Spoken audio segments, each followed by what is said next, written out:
Halo sahabat traders, selamat datang dan selamat bergabung dalam channel Traders Mafia. Waktunya rampok broker. Dalam channel ini kita akan membahas seluk-beluk seputar trading seperti strategi, indikator, kondisi pasar terkini, hingga tips dan trik yang tentunya bisa membantu kalian sobat trader semua untuk memperoleh cuan. Sudah siap semua? Let's get it on!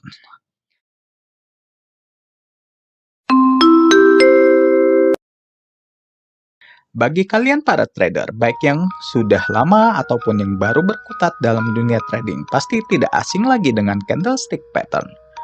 Kepopuleran candlestick ini yang membuat banyak trader menggunakannya karena secara visual, grafik candlestick cukup mudah dipahami dan informasi yang disajikan dalam setiap candlestick sangat lengkap, seperti harga pembukaan, harga terendah, harga tertinggi, dan harga penutupan.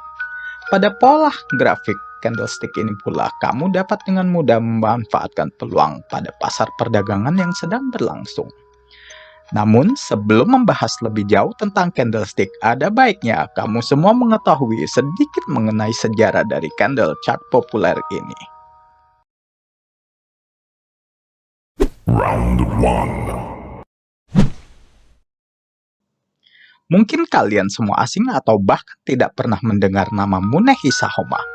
Tetapi saya yakin setiap trader seperti Anda dan saya pasti pernah menggunakan ciptaannya. Betul, Munehisa Homma adalah seseorang yang menciptakan Japanese candlestick. Dia boleh dianggap sebagai bapak dari price action trading dan bapak dari sentimen analisis. Sebagai seorang pedagang beras terkemuka, dia seringkali dianggap sebagai god of trading atau dewa trading pada zamannya. Ia hidup pada era 1724 hingga 1803. Jika setengah saja cerita mengenai dirinya benar, maka dia patut dinobatkan sebagai trader terhebat sepanjang sejarah. Round 2. Pada akhir tahun 1500-an hingga pertengahan 1700-an, Jepang memiliki 60 provinsi yang menyatu menjadi sebuah negara dengan jalur perniagaan yang berkembang pesat. Pada kurun waktu itu pula sering terjadi peperangan antara daimyo yang berarti tuan feodal antara daimyo yang satu dengan lainnya untuk memperebutkan wilayah kekuasaan. Pada zaman yang tidak teratur ini disebut pula dengan zaman peperangan negara atau dikenal dengan Sengoku Jidai. Pada awal tahun 1600-an pula, muncul 3 orang jenderal yang luar biasa yang bernama Nobunaga Oda, Hideyoshi Toyotomi, dan Ieyasu Tokugawa yang berhasil menyatukan Jepang selama 40 tahun ke depan.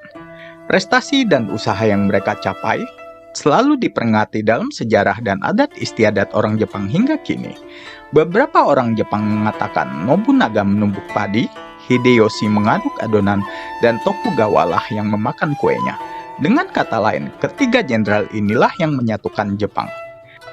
Tetapi Tokugawa atau orang terakhir dari jenderal hebat inilah yang kemudian berhasil menjadi seorang shogun. Keluarga Shogun Tokugawa kemudian memerintah negara Jepang dari tahun 1615 hingga 1867. Pada masa pemerintahan Shogun Tokugawa inilah stabilitas ekonomi tercipta dan menawarkan banyak kesempatan baru. Perekonomian agraris negara tersebut berkembang pesat dan yang terpenting adalah terjadinya pengembangan dan kemudahan dalam perdagangan domestik. Dalam masa kepemimpinannya yang menerapkan strategi militer membuat Jepang menjadi bagian awal dalam terminologi dasar candlestick, di mana kemampuan dalam strategi, psikologi kompetisi sekaligus membalikan keadaan dan menciptakan peluang dalam memenangkan peperangan menjadi bagian dari dunia trading yang kita hadapi sehari-hari.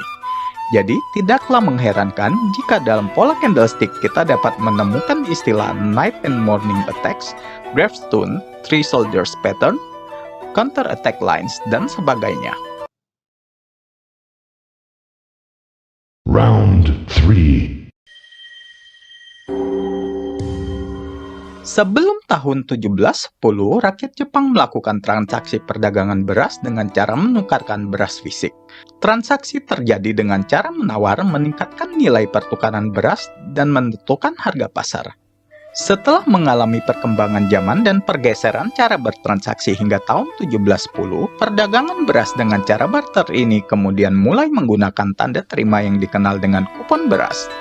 Tanda terima beras inilah yang menjadi bentuk awal dari kontrak futures modern pertama di dunia, di mana menjual hasil dan menggadaikan hasil panen masa depan menjadi sebuah hal yang lumrah. Kupon beras ini kemudian dikenal dengan istilah beras kosong. Beras bukan dalam wujud sebenarnya atau beras yang belum dipanen. Perdagangan kupon beras menjadi tren setelah pada tahun 1749 sekitar 110.000 karung beras diperdagangkan secara bebas. Sementara pada kenyataannya baru ada 30.000 karung beras di seluruh Jepang. Diperkirakan sekitar 1.300 pialang beras bertransaksi di bursa beras Dojima pada saat itu. Karena tidak mempunyai nilai mata uang standar, beras menjadi pertukaran de facto menengah dan sekaligus menjadi penunjang utama ekonomi Osaka pada saat itu. Jika seorang daimyo sedang membutuhkan uang, ia akan mengirimkan kelebihan berasnya ke Osaka dan kemudian akan disimpan dalam gudang dengan label namanya. Dan kemudian ia akan menerima kupon sebagai tanda terima, dan ketika menjualnya tentu saja ia akan mendapat keuntungan yang lebih besar. Dia pun dapat menjual kuponnya setiap saat. Berhubung karena masalah pajak yang dirasakan oleh daimyo pada saat itu, mereka pun sering menjual kupon berasnya untuk menghindari pajak penerimaan beras berikutnya dari pemerintah. Round 4.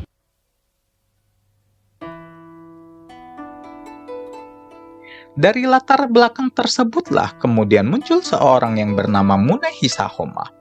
Munehisa Homma juga dikenal sebagai Soki Homma atau Sokyu Honma, merupakan anak bungsu dari seorang saudagar kaya yang meneruskan bisnis beras keluarganya pada tahun 1750, di mana seperti diceritakan sebelumnya, beras telah menjadi darah kehidupan di Jepang.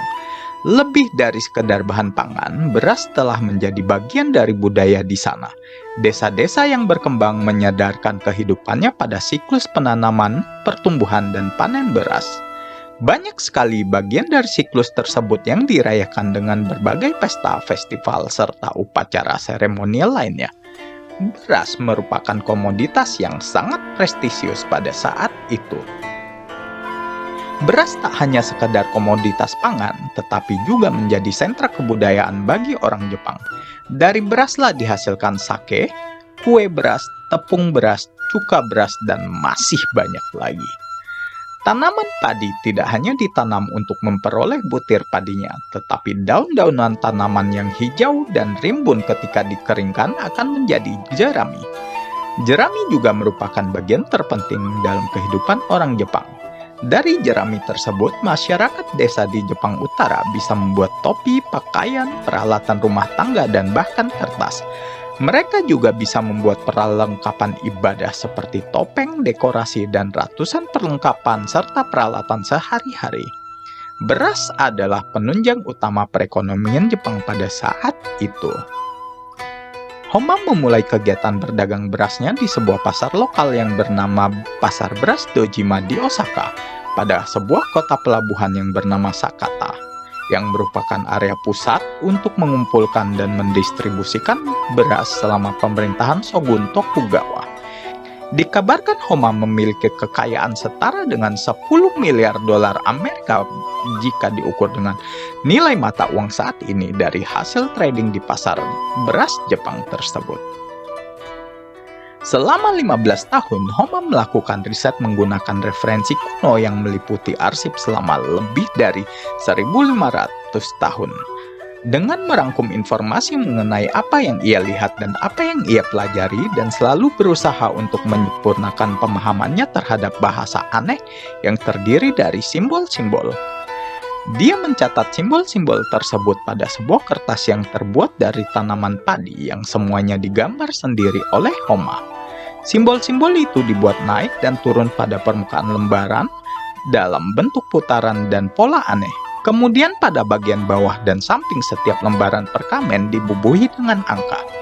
Beberapa simbol bahkan tidak dapat dibaca dan diberi warna merah oleh Homma, sedangkan bagian-bagian yang dapat dibaca dibiarkan tanpa warna. Homa memberi nama masing-masing simbol tersebut seperti doji, harami, marubozu, dan lain sebagainya.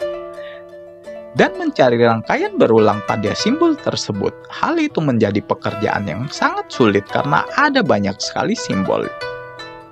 Dia memahami bahwa semua memiliki makna tersembunyi.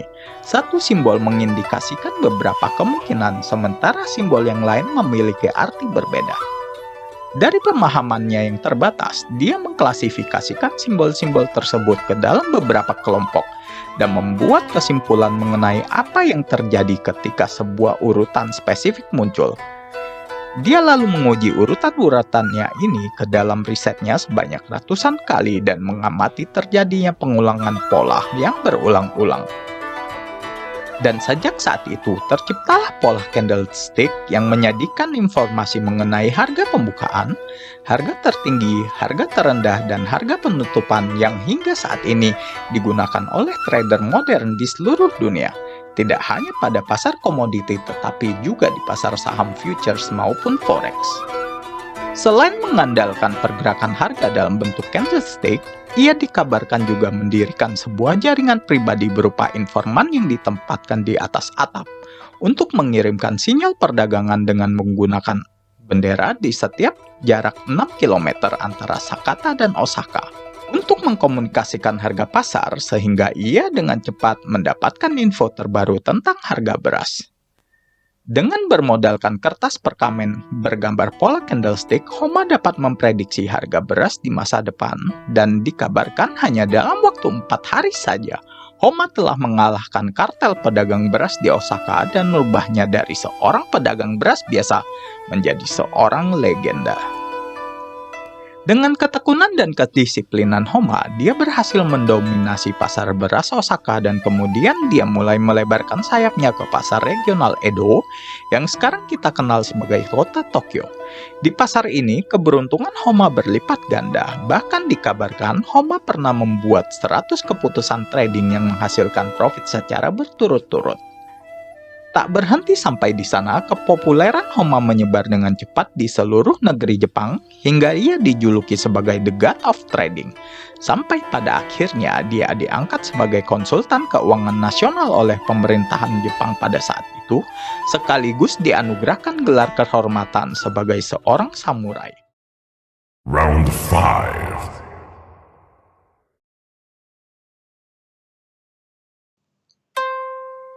Pada tahun 1755, Homa menulis buku San and Kinsen Hiroku, The Fountain of Gold, The Three Monkey Record of Money, yang menjadi buku pertama di dunia yang membahas mengenai psikologi pasar. Dalam buku ini, dia mengajarkan tentang psikologis pedagang atau trader merupakan aspek terpenting dalam menentukan keberhasilan perdagangan. Emosi trader atau pedagang memberikan dampak yang besar terhadap perubahan harga.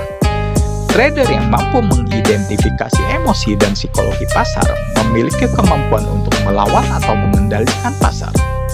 Ajaran Homa yang paling terkenal adalah ketika semuanya menjual maka akan terjadi penyebab kenaikan harga, dan begitu pula sebaliknya.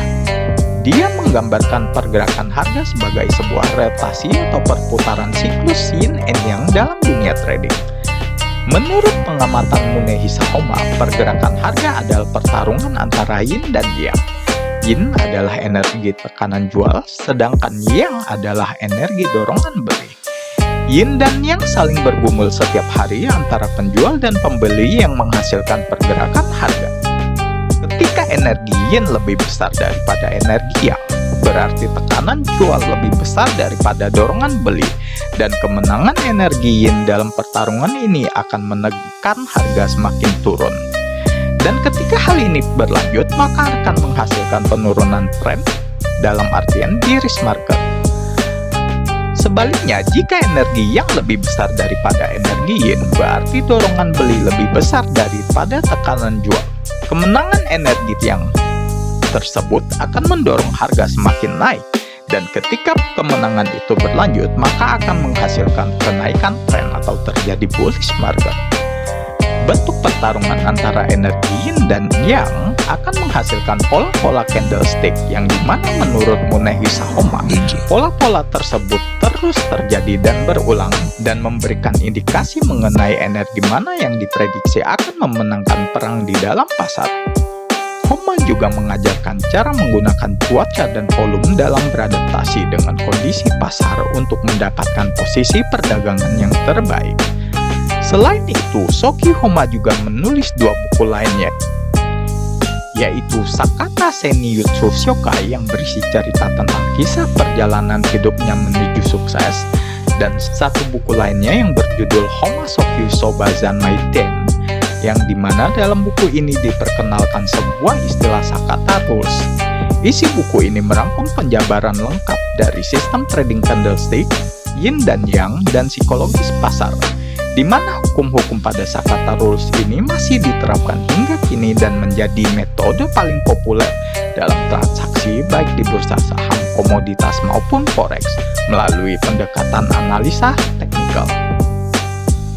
Homma meninggal pada tahun 1803, namun berkat ide-ide dan penemuannya kita dapat mengenal dengan mudah, menganalisa pergerakan harga melalui pola-pola candlestick yang sering Anda gunakan hingga saat ini. Munehisa Homma termasuk trader yang kompleks di mana dia dapat membaca pergerakan harga dan volume sekaligus mempertimbangkan faktor fundamental dan sentimen melalui akses informasi yang cepat dengan menempatkan informan di sepanjang jalan kota. Final round. Jika Munehisa Homma bisa menjadi seorang trader sukses pada zaman lebih dari 200 tahun yang lalu tanpa menggunakan indikator atau tools canggih lainnya seperti saat ini, di mana ia hanya mempergunakan metode price action dalam bentuk candlestick yang bersih, saya percaya metode tersebut masih efektif hingga kini dan saya perkirakan akan terus berlanjut dengan konsisten selama psikologi manusia dipenuhi oleh rasa tamak dan panik. Berikut beberapa poin kunci keberhasilan Homma dalam menaklukkan pasar yang bisa Anda pelajari. 1.